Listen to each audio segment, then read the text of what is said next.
Motion to approve them. So moved. Danny, thank you. Second, someone, Ron, thank you. All in favor? Oh, I'm sorry, wait a minute, Rachel? Sorry, I'm just confused a little bit. The recommendation page, which isn't the minutes, so I'm not sure if it constitutes an official record of the minutes or not, but it doesn't seem consistent with the body of the minutes.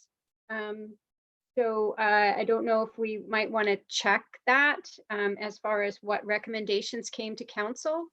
There was 2 recommendations that were to have come to council from that meeting. And I think both the committee related policies that were noted in that did end up coming back to this committee anyway. But there was one with respect to policy review for staff. My notes are kind of sketchy here. And it was with respect to expenses and expense claims. And I'm not sure where that's not on our agenda today. So I'm not sure if that did go through council and get resolved, or if needs to come back to council. So I guess just before we approve that, I just thought maybe we should get some clarification from staff if there is any on that.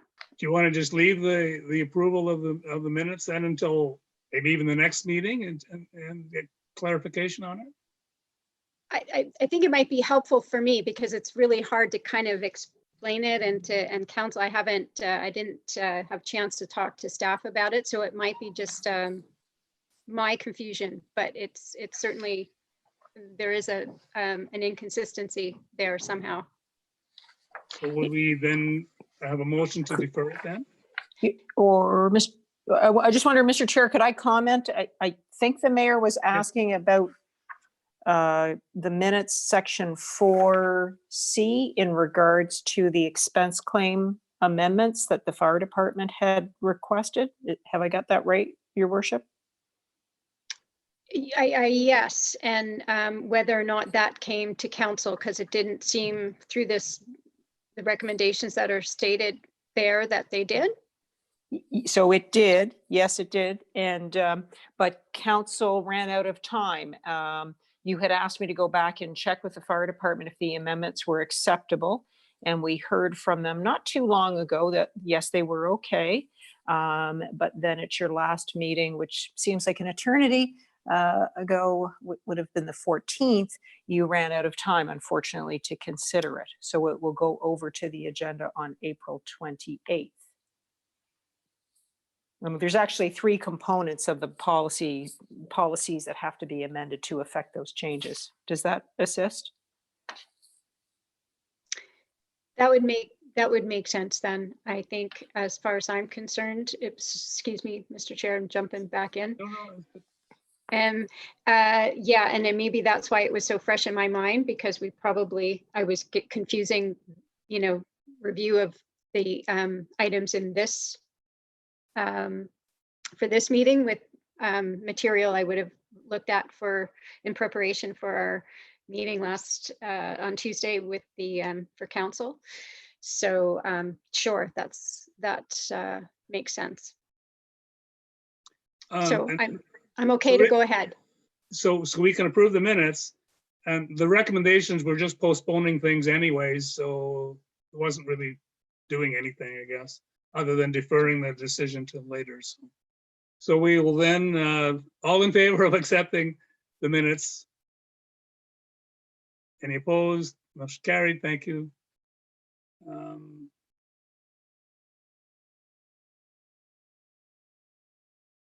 All right, no public presentations on.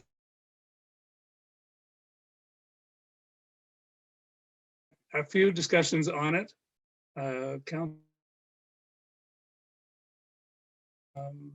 So where do we go with it? Mr. Chair, if I may, I just wanted to note that the mayor had picked up on I've been wondering all day how we're going to sort of start this conversation. Right. two, because this was referred back from council, as you recall, she picked up on two errors in the revised draft, one of which was the numbering that got out of sequence at number 21. So that's being revised. And there was an additional there's section 54 and 55, which read very similarly. 55 was to have been deleted. Very similar, but slightly different. And the mayor quite rightly picked up on that. And those edits are being made. So I just wanted to bring that to your attention. Thank you.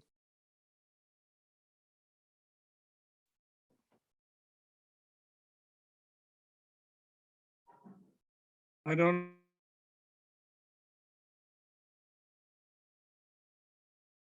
I don't know if it's just me, but the chair keeps freezing and I'm not able to follow. Yeah. So Yes. John, you've frozen a couple of times, so we keep missing bits of what you're saying. Sorry. Or you're speaking very slowly. no, there seemed to be an interruption in the internet there for a few seconds, but seems to be back now. So Yes. I guess what I was saying is I'm not really sure how to even start this conversation. So, we've had a couple of conversations on it. Do we want to go through it point by point, or we want to just see if anybody's got questions or specific items? Matt?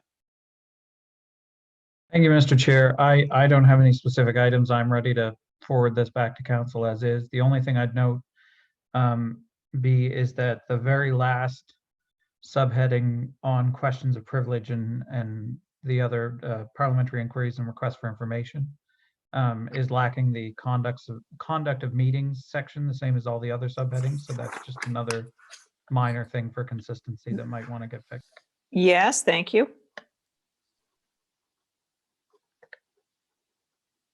Yes, Rachel? Thanks. I do have a couple of notes or comments or clarifications to get, I guess, on just a couple, several numbers. So if you can follow along by the section referenced, number 12, section 12. It was just kind of clarification to ensure we were of the same understanding. So it starts off as 5 business days before a council meeting, and the others have an opportunity to add agenda items, and then it concludes with the determined to which council or committee meeting. And there's just a typo there. There's an extra "the" in that sentence too. Or committee meeting agenda, the item shall be added. And I guess just for clarification, so one would think if it's a time frame of 5 days, then you're referring to a particular council meeting or committee meeting. So it just seemed like there need to be some clarifying language that to the one requested or to the most immediate council meeting or another or the next council meeting or committee meeting as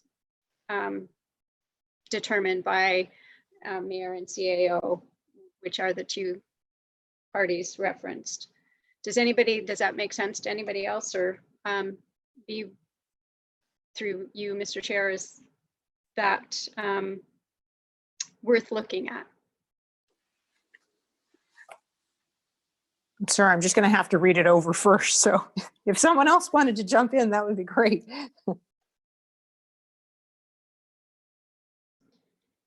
Maybe while B's doing that, do you think it'd be worthwhile, like in the some of the other subheadings, they're using numerical references instead of maybe alpha ones, like on paragraph 11, for instance, and then it goes into 1, 2, 3. Maybe that should be A, B, and C, so there's no confusion. When you say item 12, there's a couple of item 12s in that. So Some of the other ones do go A, B, and C, so maybe they should be consistent and go, you know, alpha instead of numeric, within a numeric heading. Suggestion. B, are you still reading I it? am. I took a look, and I'm sorry, and maybe it's just the forum in which the meeting is being conducted. I'm not entirely sure. I'm more than pleased to make any changes to it, but I'm not sure exactly what would need to change in it, Your Worship. I apologize. Just having some difficulty following the thread of your proposed amendment. If you could help me, please. Rachel?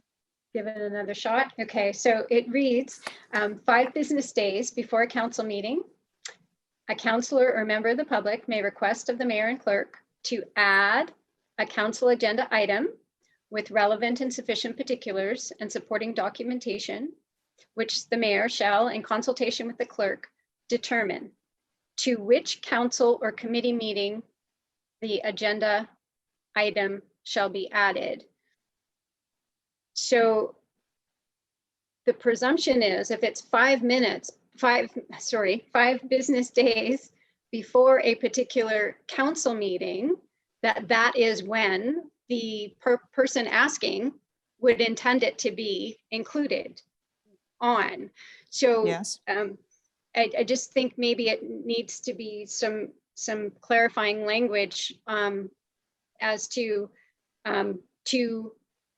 that particular council meeting, or the discretion should be given to alternatively add it to a subsequent council or committee meeting. So it's Mhm. almost a linguistical thing, but it just struck me as almost dismissing the request. Yes. You know, for the time frame that it was being requested, and I didn't think that was the intent. So adding something to the effect of to the upcoming or a subsequent meeting, is that what you wanted to clarify? That would make it perfect for me if that is what other councillors understand it to mean.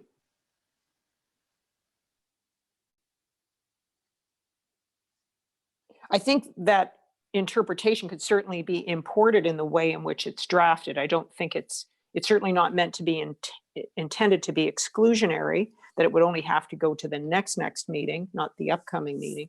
But for clarification, if it's helpful, that can easily be added. All right. I would find it helpful, but I'm one voice. Any other thoughts on this? And I'll assume that let's add it, I guess. Rachel, you had another thought? I do. I have like 4 more. So Okay. I can carry on, but if anybody else has other I don't ones, see anybody you else can cut jumping me in, off. me too, so. Okay. 13.4 or 13D, I guess.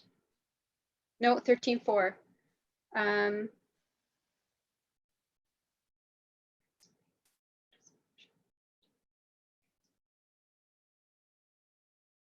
Oh, I'm sorry. I just had a clarify question mark with that, and I don't know what I meant, so I'll move on to something that's more obvious. Section 35.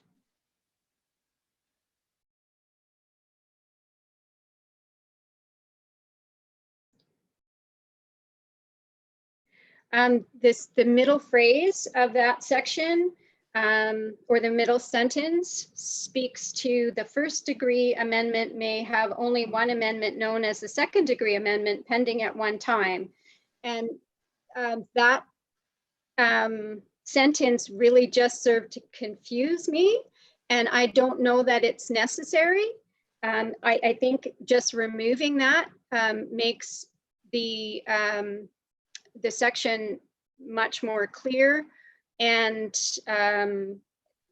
so I think removing it serves 2 purposes. It serves not to confuse, and it helps to clarify the intent.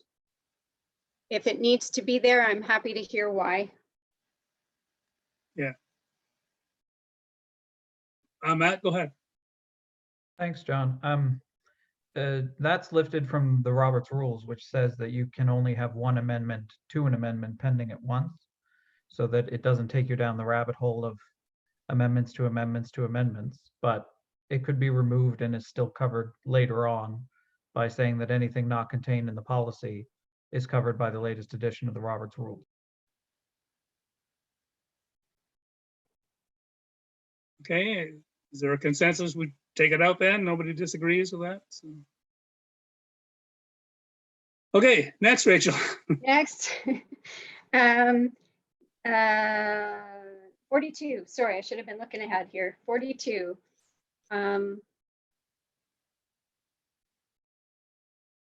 What do I say? Oh, my question on this one was, does this change the standard agenda format? So it's all motions called in pursuance of the general order of the day and not disposed of shall be the first business proceeded with and disposed of at the next council meeting. So if we have something that's taken from one council meeting to another and therefore given, do we change the regular format and have that as the top item of the agenda? Is that that's what it sounded like to me, and that's not something we've typically done. So it would be a change from how we typically function. So I needed some clarity around that because I didn't understand it. Mr. Chair, could the mayor cite the section again? I think you said 42. 42. Yeah.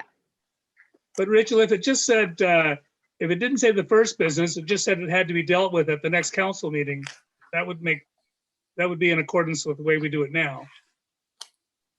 And as opposed to, coming right after public presentations, we had to put that in, so.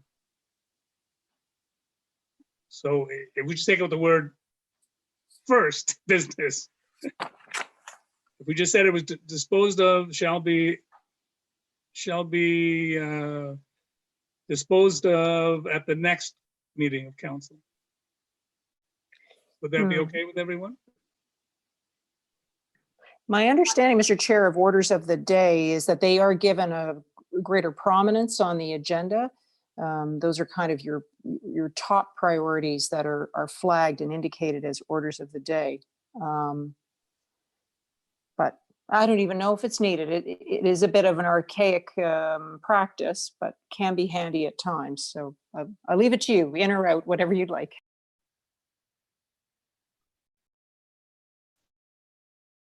I'd say take it out. If it's important enough, it'll be on the next meeting. I don't disagree with your amendment, John, or Mr. Chair, is to just take out that one word, which kind of ensures it gets dealt with, which I think it would anyway, as a matter of course, but it kind of gives that extra assurance without sort of confusing things further as far as format is concerned.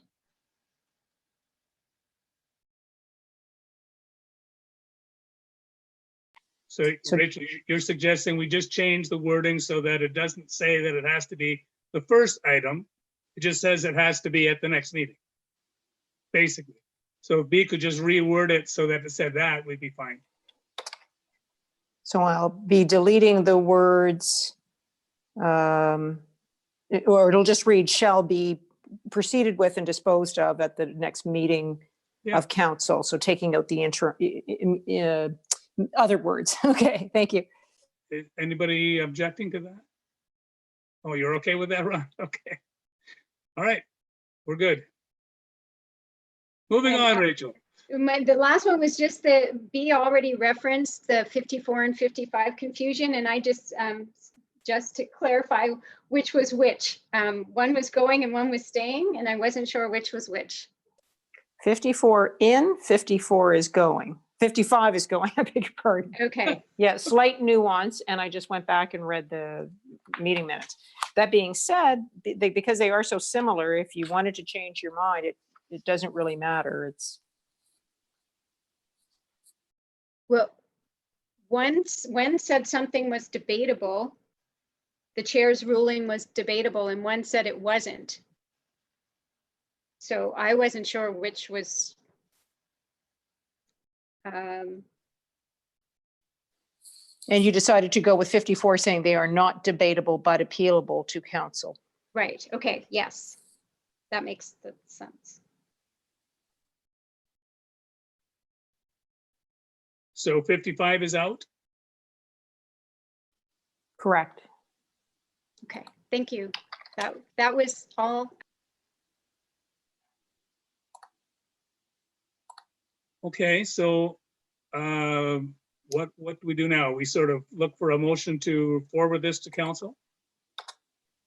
So would there be anyone to make that motion?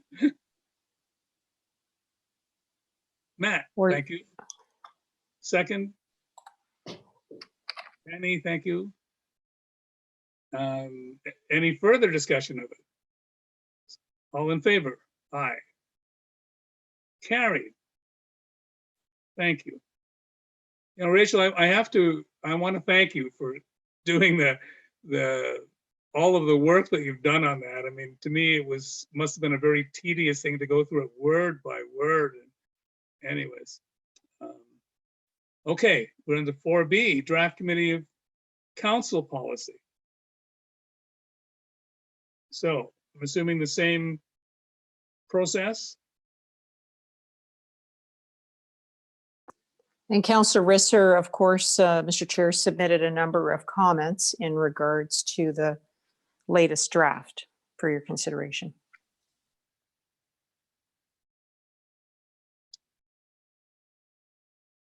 Matt, did you want to talk to your letter or? I think they're all pretty self-explanatory, and given that there were so many detailed ones, I thought it best to send them ahead of time rather than keep us here until midnight. The only thing I'd say is I think that reviewing this policy is a meaningful opportunity to sort of modernize our committee structure, and I think we should really take advantage of that. One was probably a few comments I had on some of the one about merging HAC and PAC. I've seen so many instances where those two committees have been at odds. And I'm just wondering how that would work if it was, you know, let's say, again, the same number of people, but just, you know, two from Heritage and so on. Yeah, go ahead, Matt. Yeah, well, I saw the value in that too, and I went and looked, and my understanding is, and B can correct me if I'm wrong, that the Heritage Property Act says that if you have a heritage bylaw, that you're required to have a Heritage Advisory Committee, but that you can designate your Planning Advisory Committee as your Heritage Advisory Committee. And it seemed as though, you know, in a town where heritage and planning are as intertwined as they are for us, that it seemed to make sense to me to have one committee.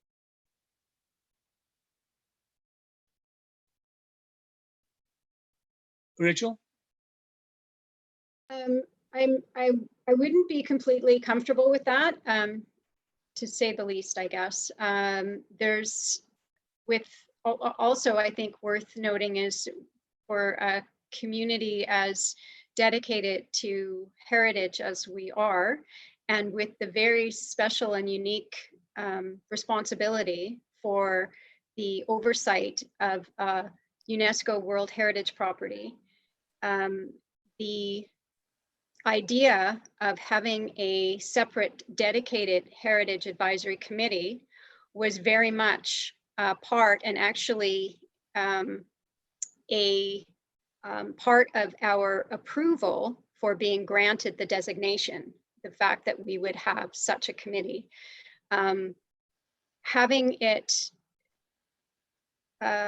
joined with planning,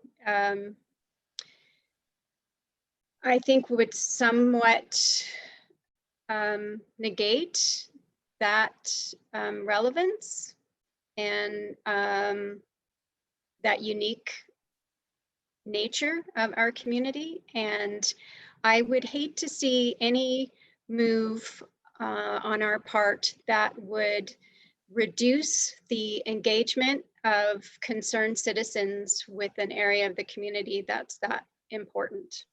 And that is why there is specific provision for people with heritage interest to be specifically appointed to the Heritage Advisory Committee. So I'd have real reservations about lumping them together.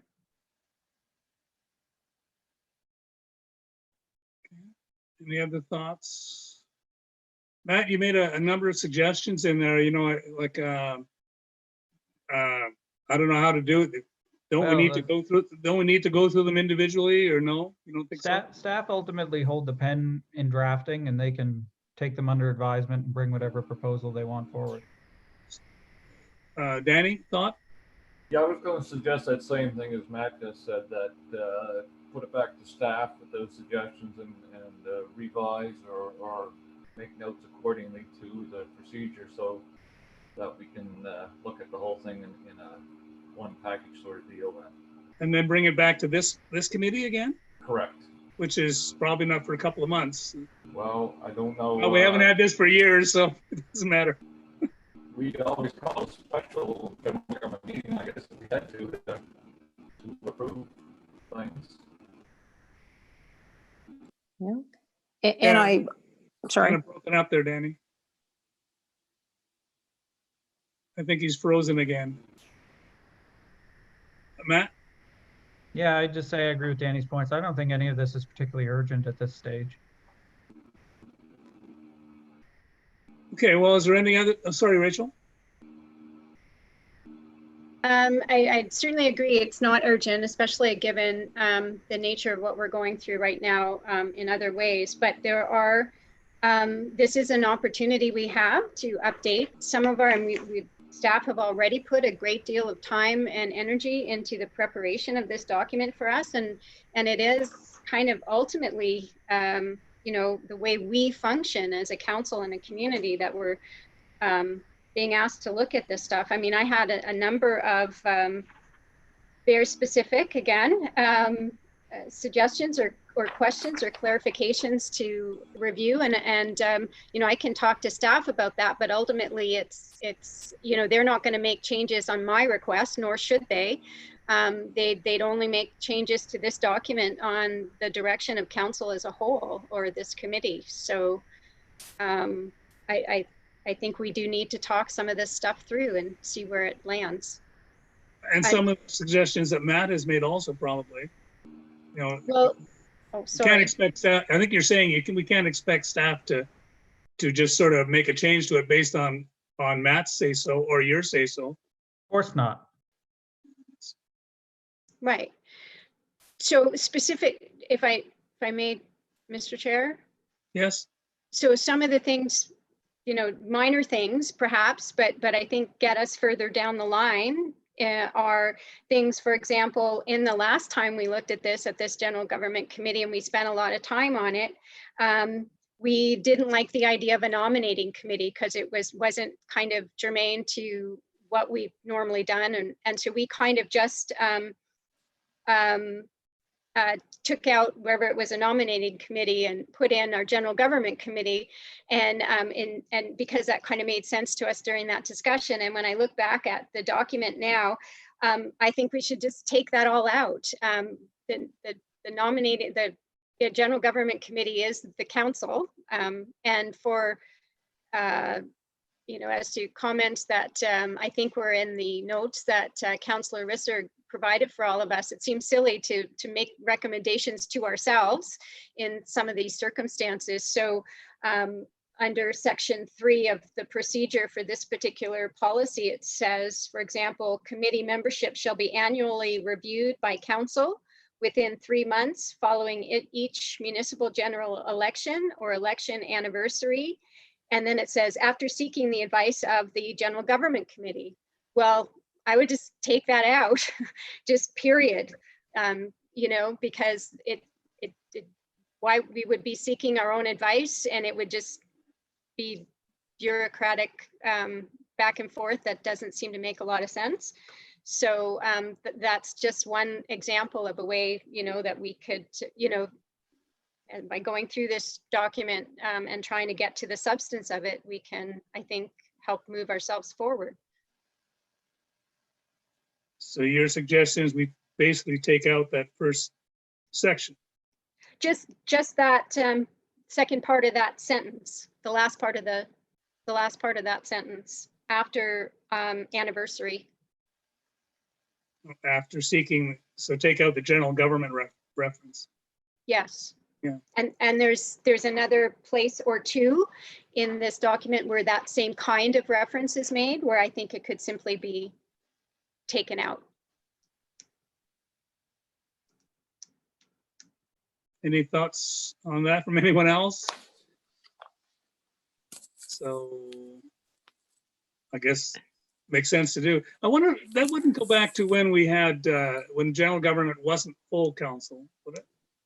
You know, that might have made sense at that time, but this post dates that time, that organization. You know, we don't.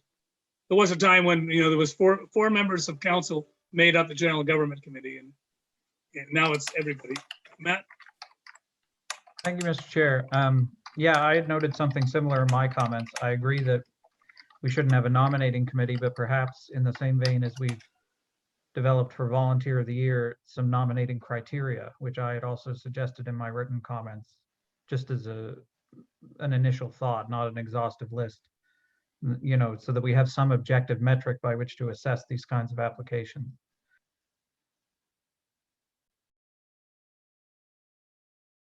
Rachel? I noted that comment and made a lot of sense from Councillor Risser, and I just think it's a lot of that, or some of that, maybe not all of it, and maybe so maybe we could look at the application. But we do have in our forms there, you know, citizens or residents who are looking to sit on a committee or apply for a position. There is a form that they fill out, and that form asks some of the questions that Councillor Risser mentioned, referenced, you know, their background, their business or volunteer experience that's relevant to the committee that they want to serve on. So I think maybe that could be, I don't think it's not noted here that it's an appendix or a schedule to this policy, but perhaps it should be, because that would tie those things together.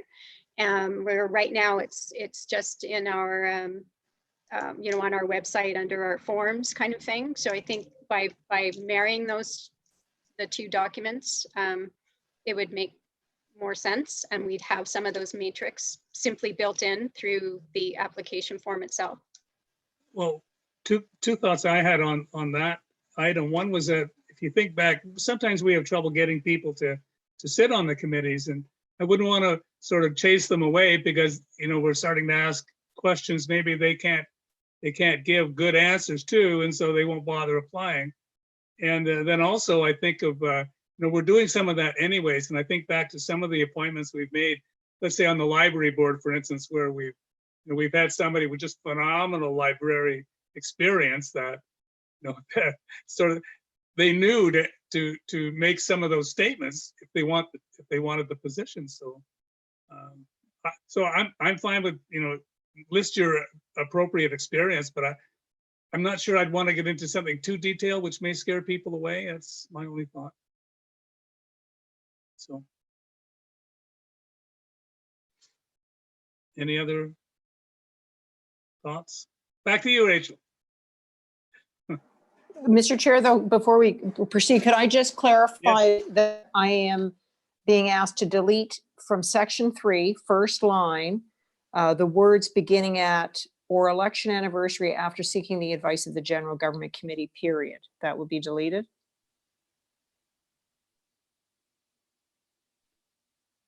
Well, Rachel, were you thinking of we still do it every year, or so it would still say after every election anniversary? Just take it out after the word anniversary? Yeah. She's nodding her head. Yes, that's what I was thinking. Thank you. And really, we don't do that, do we? We don't do that now. Lots of times we just say, okay, let's just reappoint everybody. It- You know. It sure. says reviewed. It doesn't say reappoint or so. I Yeah, think it's, okay. yeah, all right. These are Um, tedious things, It, but they're important. in section 5 is another one of those references I mentioned. In the third line, it again says the general government committee will review and recommend to council the appointment of.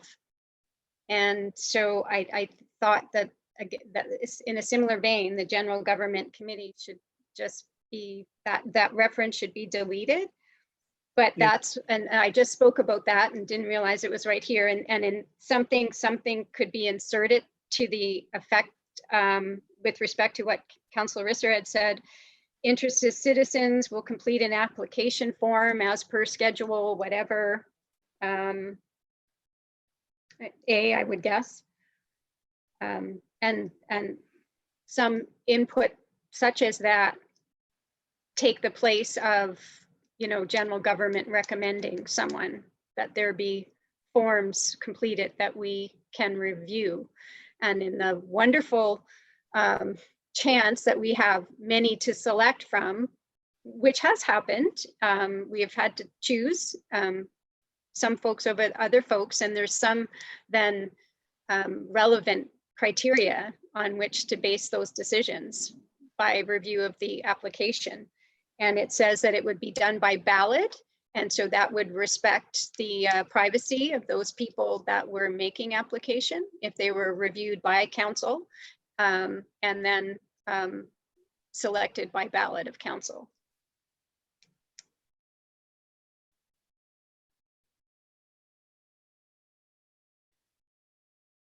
Any other thoughts on that?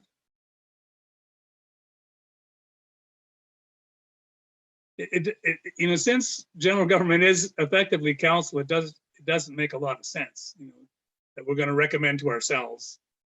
So, I think we just kept inserting them because there was the nominating committee was what was suggested, and we didn't want to make another committee, so we just defaulted to the general government committee.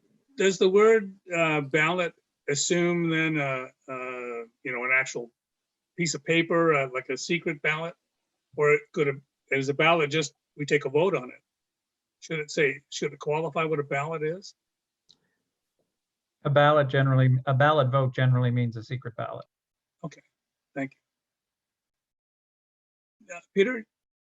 Well, once more here, it seems like we have more questions than answers. So, if we could spend all night on this if we want to, and I'd rather not. No, I agree.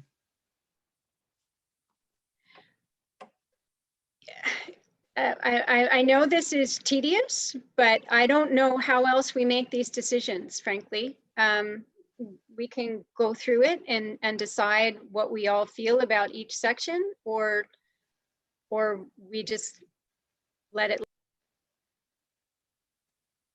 Or, Mr. Chair, may I pose another option, which would be that I would meet with Mayor Bailey and Councillor Risser, and we could go through it section by section and bring forward proposed amendments to you, if that might help to streamline things for you. If there was general consensus, I'm not sure the other amendments that the mayor may be seeking, but I think many of those that Councillor Risser has proposed are quite can be fairly readily accommodated.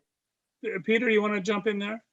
Yeah, well, to that point, maybe if we can break it down into smaller sections, we can deal with a section, 1 or 2 sections at a time and we get through this. It just seems to be, we get overwhelmed with these things. So I think smaller tidbits would be better for us to work on. Matt? Thank you. Yeah, I'm comfortable with just B and the mayor doing that. My comments can stand on their own, B, and you can accommodate those ones which you'd find advisable, and I can vote accordingly. Certainly, and I'll check in with you too for, looking at the amendments, because I do have a couple of questions for clarification I'd like to chat with you about. Thank you. Ron, you want to comment? Yeah, I was going to say that's certainly a reasonable approach on my end. This is way out of my wheelhouse. I'm much more learned people than myself have got some expression on this with both Matt and the mayor. So I'm willing, or yeah, more than willing to have the review with B and other individuals and then bring something back. But I'm kind of in agreement with Councilor Mosier. This can be long and tedious, and for me, I don't have a great understanding one way or the other if it's going to have a great effect. Some of the wording is just that, it's wording, and again, nothing that I'm going to be too struck on a whole lot one way or the other. Rachel? I was just going to say I'm perfectly amenable to that if I just would want council's blessing to sort of make the suggestions to staff about what the changes are that I've suggested. So if you know, my fellow colleagues are okay with that, then I'm happy to do it. And it's far less painful for everyone, I'm sure. Well, could it be, because, you know, Matt, you may have an idea on something on one item and Rachel would have a different idea on the same item. So when we get the revision back, could it be like maybe the suggestions would be highlighted? So suggestion 1, suggestion 2, and then we don't have to deal with, we don't have to go through any of the things that where there is no discussion on. Matt? Yeah, I think staff can just pick, you know, they'll know how to formulate it, and if there's anything that one of us feels particularly strongly about, then maybe that's worthy of council discussion. But I figure if we go by different suggestions, then we'll have 40 different talking points. And if we just go by what either of us might raise, we'll probably have 2 or 3. I guess what I worry about with that, Matt, is that you might make a suggestion and it'll sort of, you know, it'll get carried through without being discussed. You know, it'll just become part of the tedious document, and you know, maybe there should be more than one suggestion, and I think it should be highlighted to say that here was a change from, you know, the previous document. That's all. I would certainly do that for you. It could be color coded and annotated, the changes, by all means. I think that's the only way to track the various amendments for your further consideration. I'd be very pleased to do that.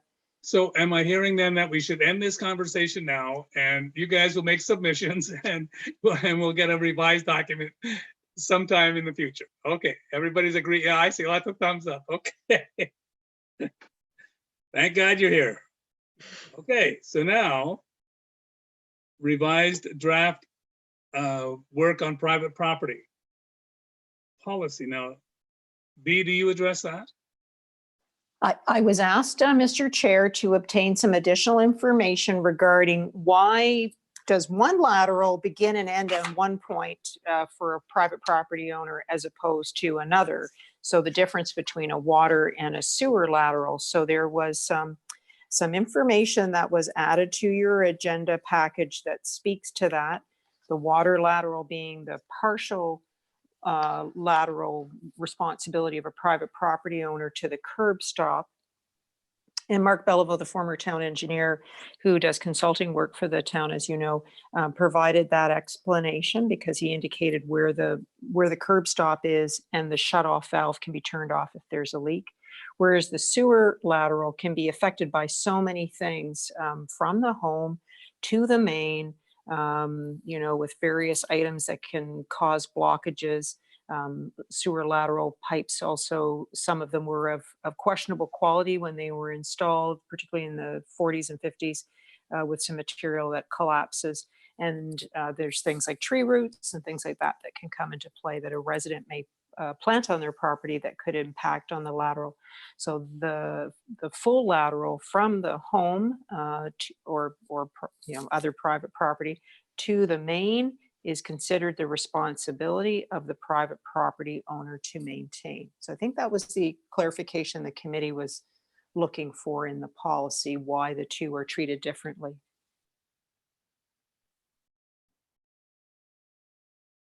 Well, it actually makes sense when you think about it. You know, water's going in and other stuff is coming out. So, you know, our responsibility ends where down.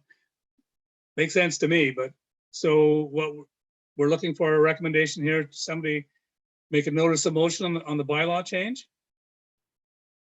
Or policy change, Policy sorry. change, yeah. So any discussion of this, or? It makes sense? Sorry, Ron first and then Rachel. I was just, I read the information that B provided on the top, which makes perfect sense, but I'm not sure where the change was in the policy itself, or does that really matter a whole lot, I guess, would be. No, it's an excellent question. It doesn't change. That's been a long-standing policy of the town. Okay. But it was to clarify, why is it this way for one type of lateral and another for that? And so that long-standing practice and policy has been incorporated in this revised one. Where you're more going to see the change are, you know, things like in the past, we used to sell maybe a little bit of gravel or a little bit of salt to somebody.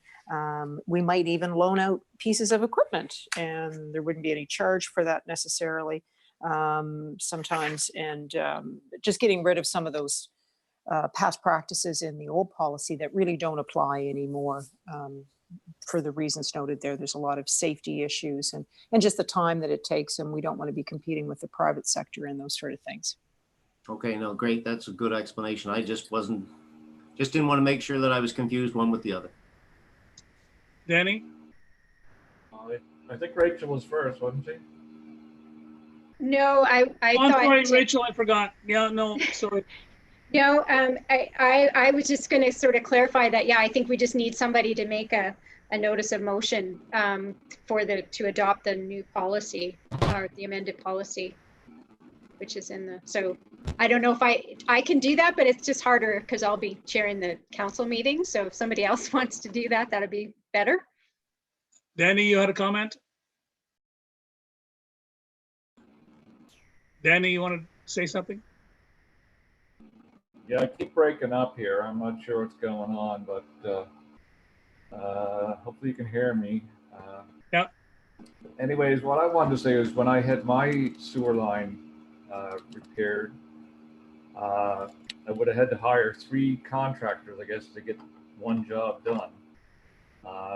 One was a plumber, one was a guy to dig up the yard and rehook everything up, and then the other one would have been the town then to hook up from what their repairs was from the property line to the main. So it is a long process, and maybe it's a necessary one, but it can be a lot of time and effort to get everything done and organized. So just wanted to put that out there.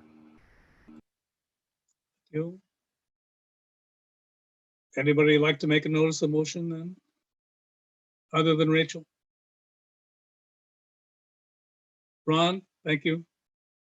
And that's all we need is, we don't need a seconder for that, do we? No, just notice of motion. Okay, So sorry, Councillor Bachman's going to give notice of motion, was that? yes, I'm sorry. Mr. Chair, thank you. I should have said that. It's like when you're not that I've ever been, but when you're a witness and you nod your head and you say, no, we have to say it. Okay, now I see that Mr. Burke has joined us very timely, that amendment to the parking meter bylaw. So we should turn that over to you, Pat. Yes, Mr. Chair. I guess just to summarize, what we did is simplify many of the provisions in the existing parking meter bylaw. We based it in great part on the Halifax model. In section 4, we dealt with the placement of meters. It's interesting, some of our meters, although I think the bylaw, some of them say, you know, place them at the curb or outer edge of the sidewalk. There are some places where meters are even on the inner side of the sidewalk, like on Blue Nose Drive. So I incorporated that in the bylaw. In section 9, we indicated that the rate would be set by council from time to time. So we don't, we're not going to have the rates actually in the bylaw itself. Now, it probably has to be done by policy because under the Municipal Government Act, rates and that sort of thing are generally done by policy, but it's certainly a lot simpler than amending the bylaw.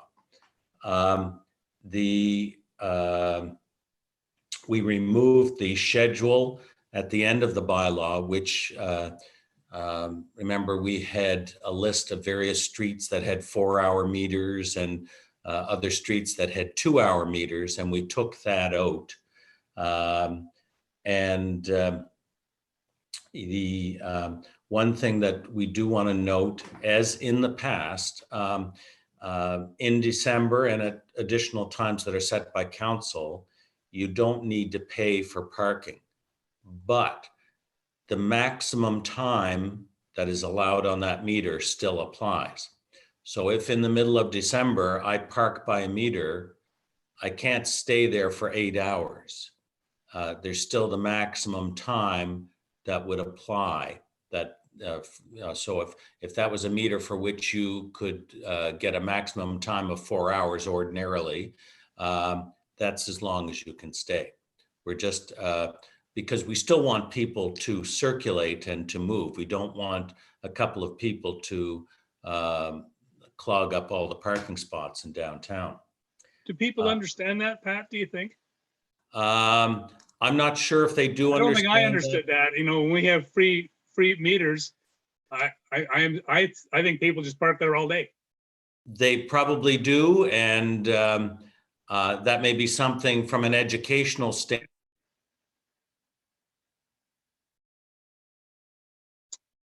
Pat.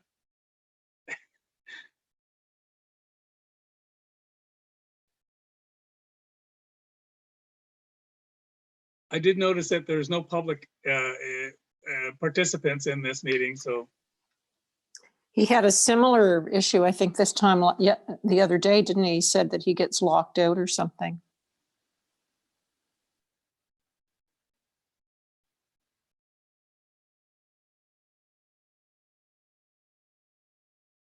Yeah, it shows that he has no microphone, no video capability. I don't know. Did anybody read over this policy by chance? So we don't need Pat's dialogue if we've all read it.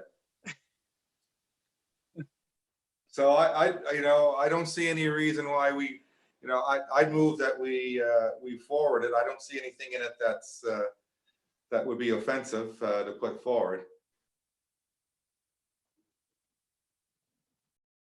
and I'm assuming it requires the usual process for changing a bylaw, B, that we have to go through a public hearing and so on.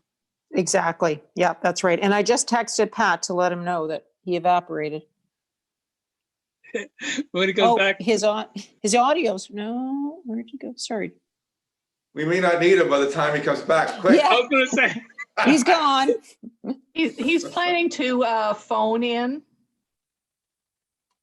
Okay. well, I mean, we'll have lots of opportunity to, if there are changes we want to see to this, there's going to be a couple of opportunities to weigh in on it, including the public hearing on it, so. And we'll get lots of feedback at the public hearing. Rachel, I'll second the motion, if it needs it. to start the process. Yeah, to start the process. But I do have a couple of thoughts I'd like council to consider, in potentially changing now, or just to consider as it goes through the process, as you suggest. One of the ones, if I can speak to it, is Pat mentioned before we lost him about the fees being pulled out of the bylaw and being put in a separate document by way of policy, which makes a lot of sense. And I don't know why we wouldn't do that with the other fines and dollar amounts also mentioned in the policy, to put those in like a parking fee policy, all one other separate document that council can change more easily than it can change the bylaw. One of the main reasons this bylaw came back to us for review was because of the commercial use of the parking spaces by the folks that were doing the building right there on Lincoln Street, and they were using up a big portion of the parking lot, and they were really upset about the cost of the parking that was there. And so those fees are discussed in this document. And also fines, like $20 and $10 fines. But I'm just thinking those are dollar figures we may well want to change as time goes on or adjust. And I just think that it would make a lot of sense to put those in the same kind of policy document that we have our fees in. So that would be a recommended change I would make. I think that makes perfect sense. Ron? Mr. Chair, I'm here. I'm back. Just, at least, one second. audio. Ronnie, do you have a comment first? Yeah, I was going to agree with the mayor and Councillor Mosher that it makes perfect sense. And with the fact that I think it would also maybe give staff a little bit of lateral to maybe negotiate a price for a long-standing renovation like the one on Lincoln Street. I don't think they planned it to be as long as what it was, but I think, you know, giving a time frame, if you know it's going to be a day or two, you stay with sort of the $25 a day thing. But if you know it's going to take on several weeks, even into months, then you might be able to lessen that expense by a little bit, especially if it's in a policy rather than in the bylaw. Pat, just to bring you up to date, while you were gone, we just about approved it. With one, Rachel suggested that some of the fixed amounts that are in the bylaw, maybe they should be made more in a policy statement similar to the parking rates. Like the fines, for instance, might be more in a policy so that the bylaw doesn't have to be changed if we want to change the fine. I think Mr. Chair, I think the fines will probably have to remain in the bylaw, but certainly we can change all the costs for the, you know, the rates for parking, like in section 19, the parking for contractors, equipment trailers, and construction dumpsters. I believe that's what you were referring to.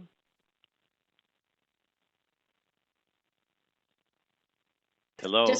Just for clarification, I was referring to both. I thought, but if the fines actually have to be included in the bylaw, like the amount, then that's fine. But I was referring to all of those dollar amounts. So whichever can be taken out and dealt with through policy, that was my hope. Matt, did you want? Oh, Mr. Chair, Matt? I think the sorry, fines Rachel, do have to. I'm sorry, I'm getting confused. Rachel, there was a bit of a hiccup there. I'm not sure if you were finished or not. Okay, so Matt, did you have a thought? Just, Pat, could you explain why they have to stay in the bylaw? I assume it's a legal reason, but I just want to be sure. Well, I've never seen a bylaw or a piece of legislation where the penalty is not in the bylaw or legislation itself. It's one thing to set a rate by policy, but I've never seen a fine or penalty that is not in the bylaw itself, and I believe it has to be there. Peter? Well, we're at the point now where it's almost cheaper to pay the fine than to plug the meter. Yeah. So, I mean, you know, and as we move into the future, I mean, if we find our parking is being abused, well, that the fine is a mechanism that we can help, you know, enforce it as well. So it's nice to have that flexibility, or somehow have the bylaw reflect that it'll be a minimum or minimum to a maximum. That way we have some latitude. Would that be possible, Pat? Well, the difficulty is the whole idea is you want the constables, the special constables, to be able to issue summary offense tickets or parking infraction tickets for these offenses. So you certainly want to be able to have a fixed amount in the bylaw so that they can insert it in the parking infraction ticket. I don't think we've changed the amounts of the fines in the last 10, 20 years, something like that. You know, what we may want to do is increase them if we feel they're too low and not a sufficient deterrent. I know there was about 2 or 3 years ago when the town did start enforcing some of the meters. They had a big backlash from members of the Board of Trade, and you had people from. I remember one visitor from Manitoba saying she'll never visit the town of Lunenburg again because she got a parking ticket that was, I don't know, $10 or so. But you know, certainly it does make sense for it to be a deterrent. That's the whole idea. You want people to keep moving, and the only way you can do that is by giving tickets for those who aren't. Pat, did you have a thought? Yeah, Pat, just a quick question, given that, you know, the real amount in terms of, you know, purchasing power or including inflation in the fine is decreasing if we have it at a fixed nominal amount, but leave it for 10 to 20 years. Is there anything against legally that prohibits us from putting in a CPI increase?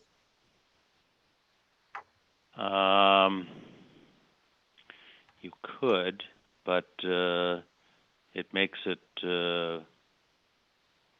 I'm not sure what that does to your.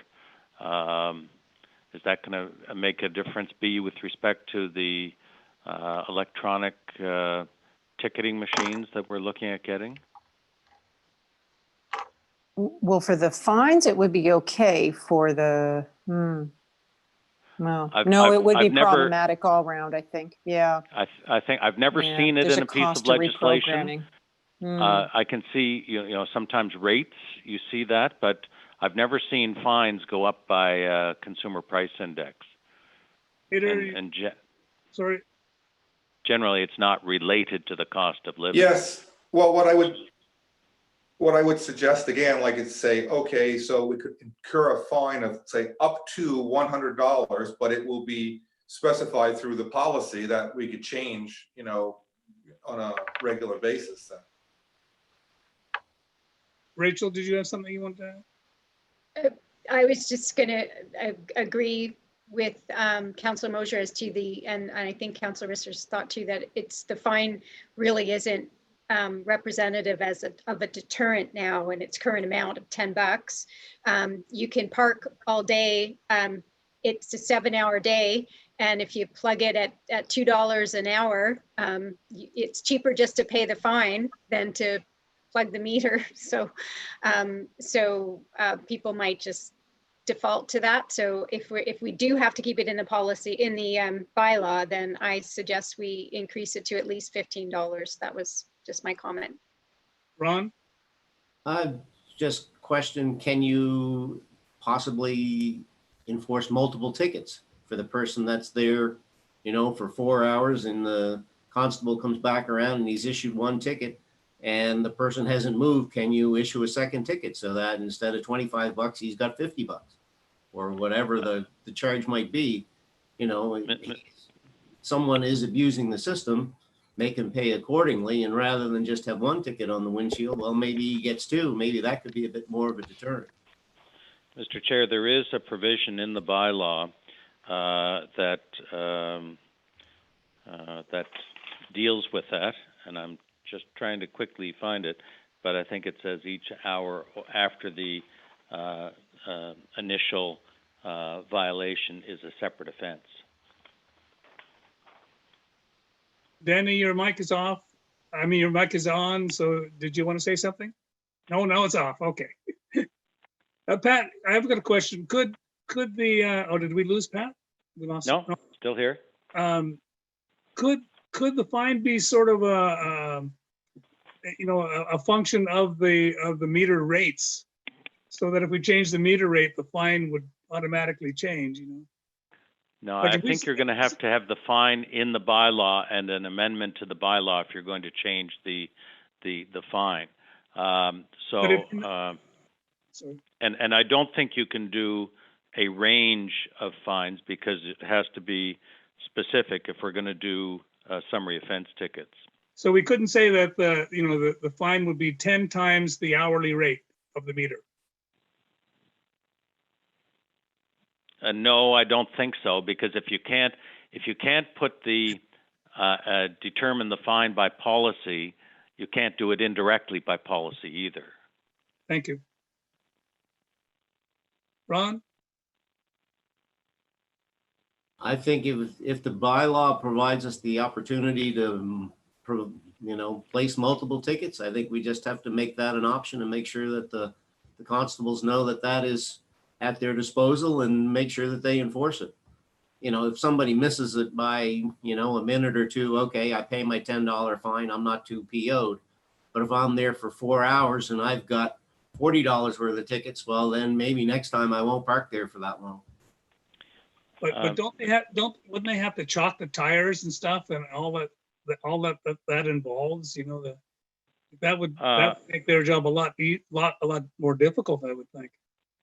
Well, Mr. Chair, I don't think they'd have to chalk the tires, because if you put a ticket on, you came back an hour later and the ticket was still there and the meter was still violated, it is a violation. Section 13 of the bylaw says when the driver of any motor vehicle has parked or left the motor vehicle standing in any parking space for a period of time in excess of the maximum period of time allowed by the directions set forth in such parking meter, it shall be a new and separate offense for each additional hour that an offense continues. So I guess that is, well, you might have to do, you're right, you might have to do a chalking, because that's not just a straight violation. Danny? They did chalking last summer. I saw them outside the town hall where there's no meters and you have 1 hour or whatever, 30 minutes. They do chalk there and check things. So just so you know that they are doing some of that stuff. Yeah, I know somebody on council who parks there all the time. All day. I don't know what you're talking about. I didn't say any names. Hey, it's only a $10 fine. Rachel? I just want to say, just kind of to not belabor all of this, I think it's really great that we updated a lot of the language. So compliment Pat on doing that, because it's much easier to read, I think, than it was before. And I think we did a great service by, lost my train of thought. That reference to parking all day just threw me, John. And then I did have one other thing to clarify, though, and that was about slugs and the reference to slugs. And if that's necessary, where it mentions elsewhere in the bylaw about the only thing that's acceptable is Canadian money. So is that not kind of redundant to say you can't use the slug if you can't use an American dime, theoretically? Well, I think, Your Worship, I think the other sections are saying you have to use Canadian money to get time out of the meter. But this is saying it's an offense to try and put anything else in there, like a slug. So I think it is appropriate, and most bylaws of most municipalities have a provision of that nature. Okay, thanks. And Mr. Chair, sorry, Mr. Chair, just one additional thing. Maybe what I could do to address specifically Councillor Bachmann's comment, I could maybe tighten up number 13 and make it clear that if a ticket has been placed and it hasn't been moved within an hour, there shall be it's a separate offense for each additional hour. it's likely we're not going to have a big parking problem this summer. So would we want to, I guess, have Pat make that change and then we'll forward that to, the process, or make the change and then bring it back to us before? Rachel, you have a thought? Well, to your thought, I think that would be fine, to just move it along, have that change made if everybody else agrees. The other comment that I had lost my train of thought on before, but I wanted to point out, was that I was pleased to see, I think it was an addition about the pylons be added specifically to the bylaw, Yeah. which was a big issue for us in the, most recently last summer, where people were just sticking pylons out, and it specifically addresses that. And I don't know if that was included before, but that is now. And I think that's a really positive improvement to the bylaw. So, Your worship, that was B's suggestion, and we included that in the most recent draft. But sometimes they just put a chair out there or a couple of boxes or something on the parking spot. So, That's shouldn't why we have- I referred to a cone or other object or objects. You're Shouldn't squatting out there next year. That's right. So what shall we do? Shall we make that one change and then forward that to the process? Thumbs up? Okay. Just one, and Rachel did make reference to increasing the fine. Did we do that? Yeah. Mr. Chair, what I'll do, there is a query at the end of number 19. I'll take that out.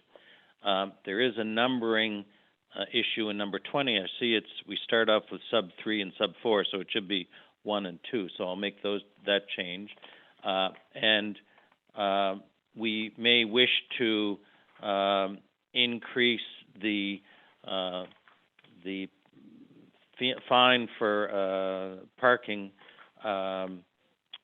to, up from the $20 and $10 within 14 days to whether it's 30 and 15 or 40 and 20, whichever, council thinks is appropriate, but it's probably best to keep it even numbers. What's your thought? Rachel? It's a question. Yeah. I'm fine with the 15. I don't like, as much as it sounds like a oxymoron or whatever the right term is. You want to deter people, you want to have a fine that means something, but you don't want to be overbearing with it, especially when, we know visitors are going to get them and so on. So I think 15 is over sort of what a daily limit would be. And so and a little more than what we would get, I guess, from a full use of that parking space for a day. So I think that's kind of an appropriate gauge, and I would be happy with 15 and 30. Again, we'll have the opportunity a couple of times to revise that. So we could just change it to 15 now and then think about it and change it later. Is that all right? Oh, okay. So do we need a motion for that, B, or just? We have one. Oh, I'm sorry. All right. Any further discussion? All in favor? Motion's carried. Thank you. Back to the agenda. Pat, you're still up under new business. Yes, and Revised solid waste management bylaw. right. Okay, this is the bulky waste. It's an odd term, but apparently, and I wasn't involved in this, but the person doing the collection, or the company doing the collection, felt it was difficult doing the fall and spring special collections that we always had, where people dragged everything that had been sitting around for the winter or summer and put them out, and what wasn't picked over and taken by individuals was collected by GEs. The units in Lunenburg County, the municipal units, are doing away with the spring and fall cleanup, and they're providing for bulky waste to be picked up on the day when residual waste is picked up, the green bag day. So there's no unified approach across the county. Each is having a little different approach to the topic. For example, Bridgewater allows 2 bulky waste items per collection. We are going to allow 1 bulky waste item plus 1 additional clear bag of residual waste that could be put out on the green bag day. So you could have 6 bags of residual waste, 1 green and 5 clear, and then also 1 additional clear bag of residual waste, which is sort of as bulky waste. That's in section 4 of the bylaw. And some of the other units have a special cleanup day for metal and one for electronics, but Lunenburg has decided not to do that. So instead of saving your items and putting it out on collection day in the fall and spring, one will have to sort of feed it into the waste stream 1 item at a time every 2 weeks. In section 32D, it says the bulky waste shall not exceed 100 kilograms or 220.5 pounds in total. And there is a special restriction in section 46 concerning oil tanks. You have to cut those, and certain white goods, because things like refrigerators, you got to remove the Freon and that sort of thing.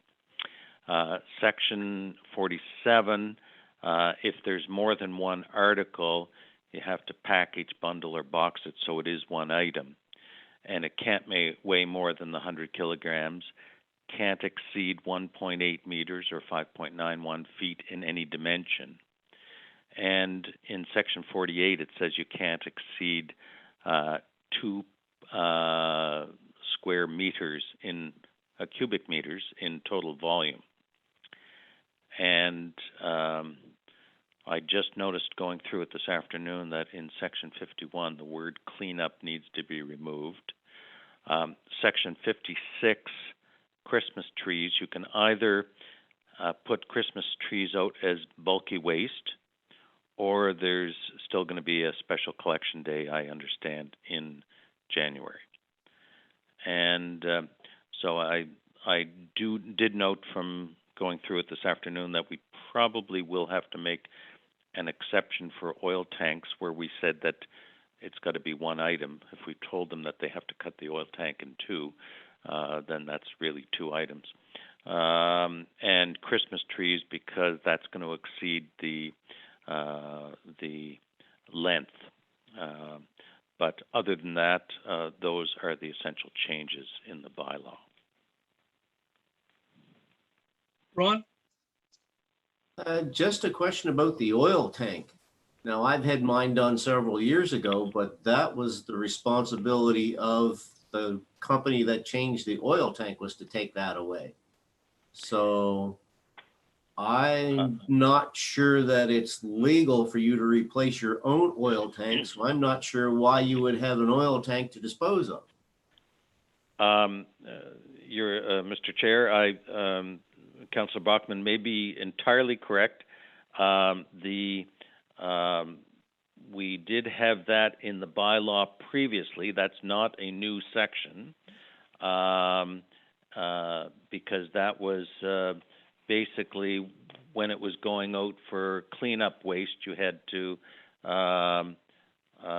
that's section 46, you had to cut it in half. Now, if you're right, I don't know anybody that installs their own tank, although someone could buy a used tank and slip it in themselves. I'm not sure if there's any regulatory requirements that says you can't.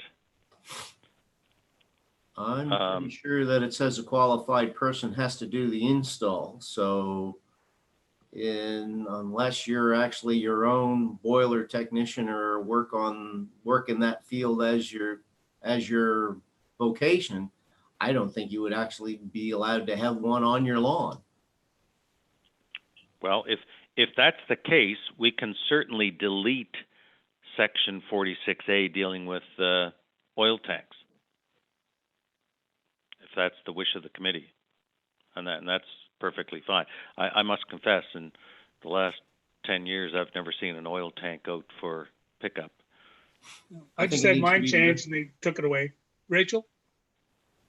I just had a thought as we were talking about that, because I wondered as we were going through it, there's some other things in there that I questioned, and I don't know the, and maybe B does, or someone at Public Works, but it mentions also in there about C&D and construction and demolition materials, and that we allow a certain amount of that. And I didn't think we were supposed to allow any of that. I thought it was all supposed to go to a dedicated site.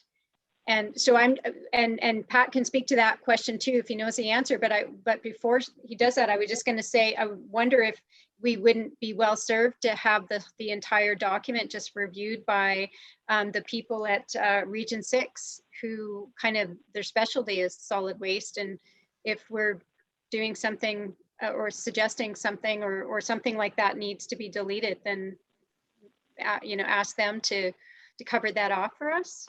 Just a thought.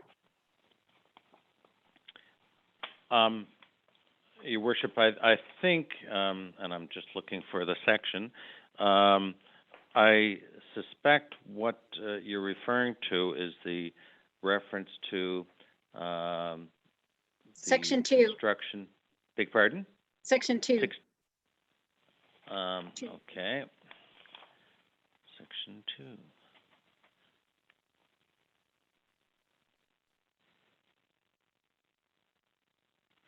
Yes, there's the definition there, but the question is, where is it allowed to be picked up? And I think it's only as bulky waste, which means one item at a time.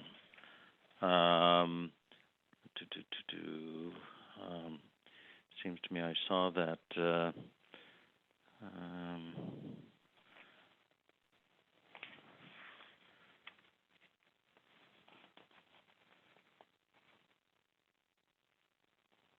I'd have to actually do a word search on that. What I was looking at earlier was in section 91. The prohibitions and immediately preceding 3 sections do not apply to the following circumstances: waste wood material, appliance or furniture, etc. So that's as far as picking. It doesn't say anything about construction or demolition waste, and maybe what I can do is get a word search done on that tomorrow, and if it looks like that's not in the bylaw anywhere, we'll just take it out. If I can jump in, like, I know at Why Not Settlement anyways, that they do have a special section just for construction and demolition materials, which is different from the wood and landfill kinds of stuff. So, maybe we should have some special handling of it. But if I want to bring up something else too. It may be in there, but I didn't see it. Is there any provision that says that the waste has to come from the town of Lunenburg?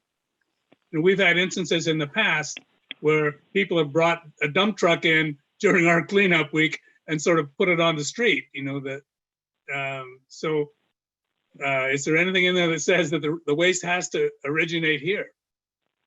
Mr.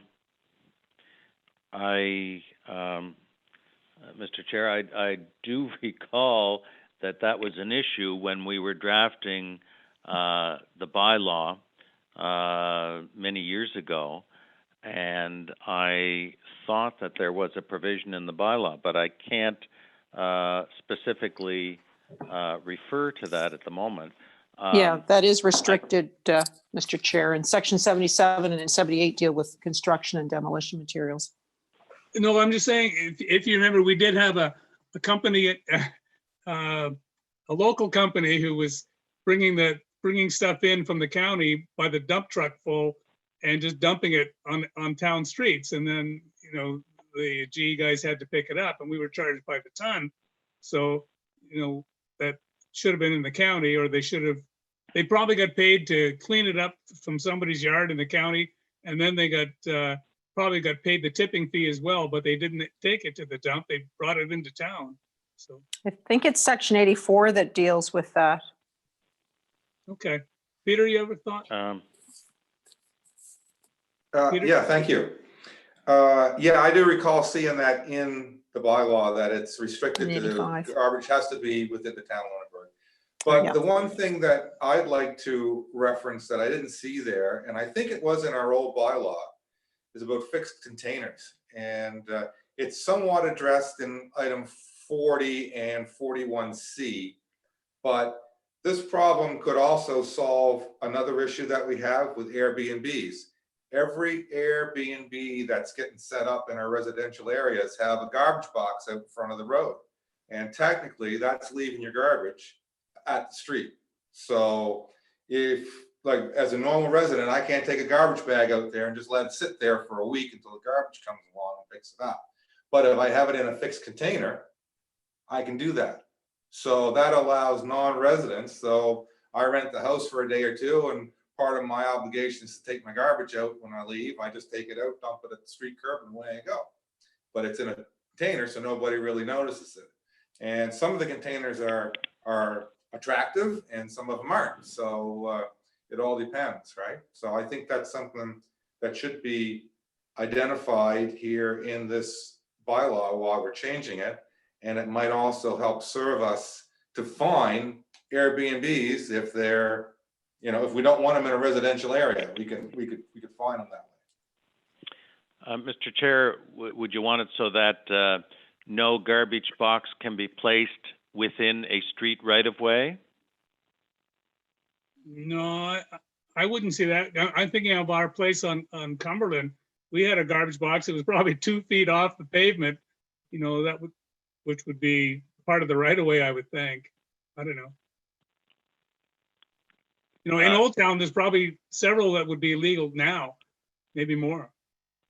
But the point is, it should not be on street view. You could have your garbage container behind your house if you so choose, but it shouldn't be out at the street corner. And that also assures that someone has to be there as a resident to take your garbage to the curb on garbage day, as opposed to just leaving it there for whenever.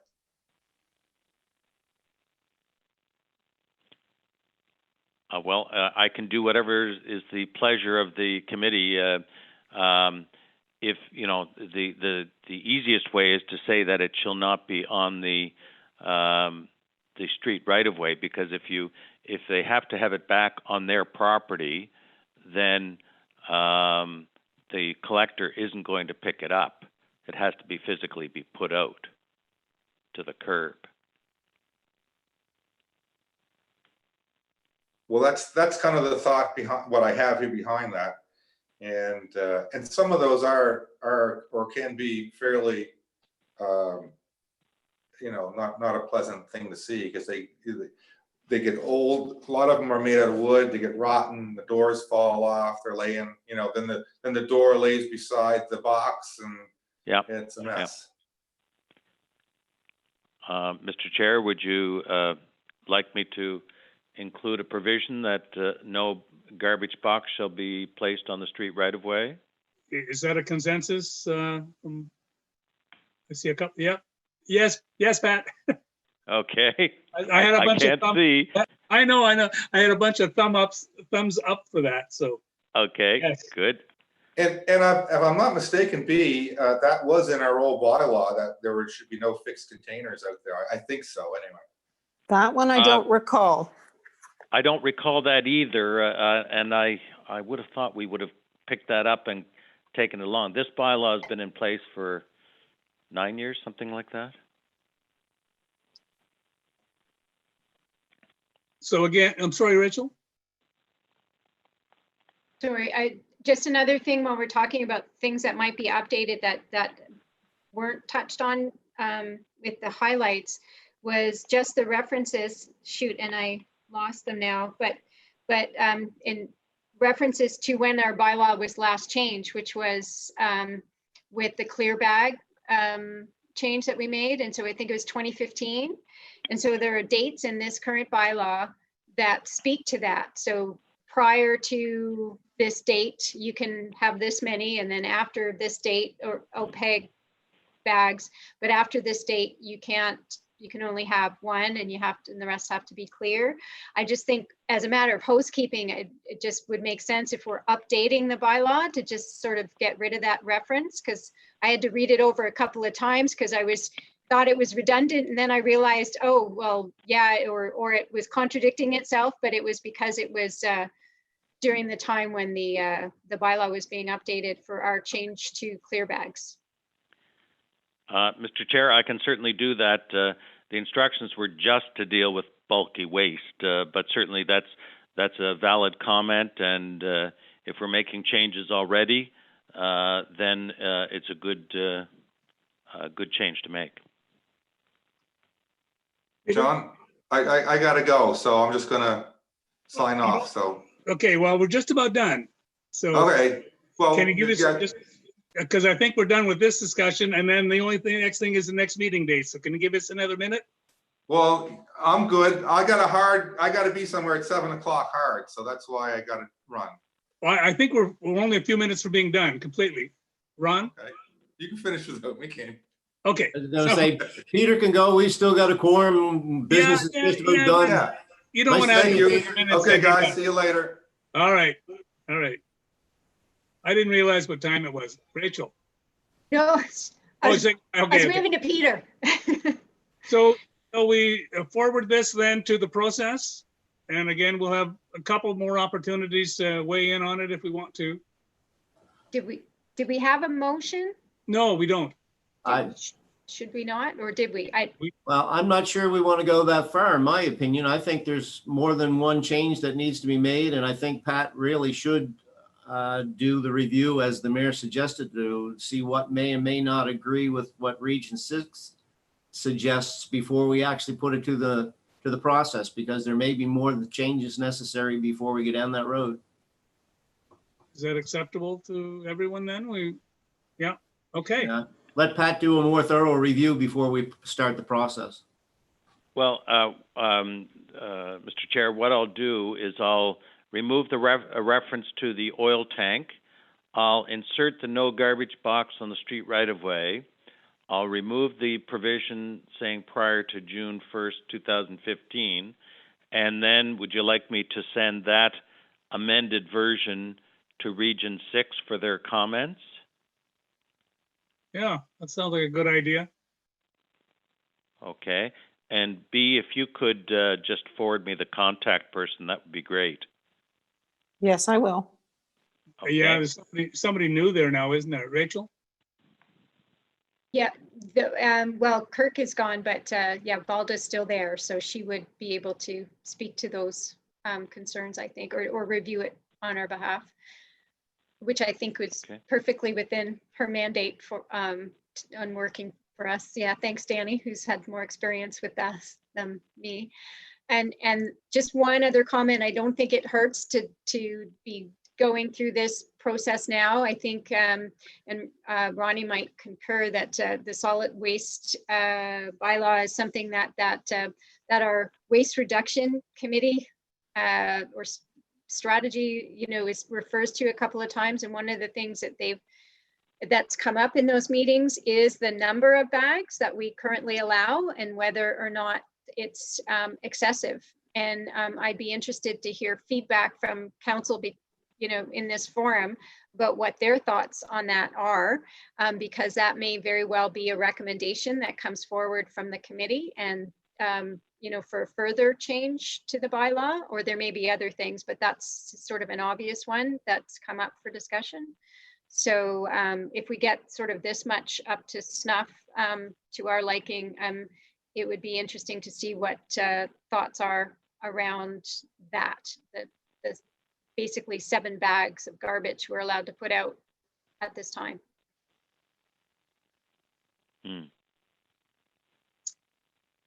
All right, so Pat, we're clear Yes, yes, Mr. Chair. Okay. So we can move on then to, and this is just for information, I guess, is our next meeting dates, July the And I will- 16th. Sorry, I Pat. will sign off, Mr. Chair. Thank you, Okay. Pat. Thank you. Bye-bye. July the 16th. Sorry? Oh, okay, something else. Next meeting dates are just stated there, and with the possibility we may have another meeting to deal with grant applications. So no comments on that. Danny? I just wanted to comment, if you're gonna have a special meeting for grant applications, I'm probably gonna be sick that day.